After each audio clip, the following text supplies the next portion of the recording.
நண்பீஸ் 22, 23, 24 வருஷம் 25 வருஷம்லாம் கோடைக்காலம் வரல. இந்த 26 தான் கோடைக்காலம் வருது. அதுக்கு 2000 5000 சொல்லிட்டு போடுறாப்புல. மக்களை பார்த்தா அவங்களுக்குலாம் எப்படி தெரியுது? இல்லை எங்கள் விஜய் சாரை பற்றி நீங்கள் பேசுகிறீங்க. ஏதோ ஒன்று மக்களுக்கு ஏதோ அமௌண்ட்டு போதா, மக்கள்கிட்ட கொள்ளடிச்சதா மக்களுக்கு போய் சேருதா, சந்தோஷம்தான்ப்பா, ரொம்ப சந்தோஷம். உங்களுக்கு அதனால் ஓட்டு வந்துடும் நினைக்காதீங்க. இந்த கபட நாடகம்லாம் அப்பயோட மூட்டை கட்டி வச்சுருங்க.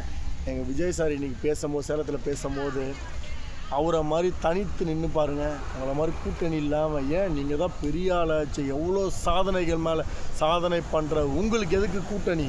தனித்து நின்னாலே எல்லோரையும் ஓட விடலாமே. ஏன் சார் டிவிக்கில் தெறிக்க விட்றாங்களா? அவங்கள தெறிக்க விடுவார் சார் எங்கள் தளபதி. அவர் தில்லாக பேசுகிறாரு பார்த்தீங்களா? அவருக்கு மேலே, மக்கள் மேலே இருக்க நம்பிக்கையில் அவர் பேசுகிறாரு. நீங்கள் யார் மேலே வச்சுருக்க நம்பிக்கை? பணத்து மேலே வச்ச நம்பிக்கையில் பேசுகிறீங்க. அது படம் ஓடாது சார். நன்றி மக்களே, பார்த்து போடுங்க.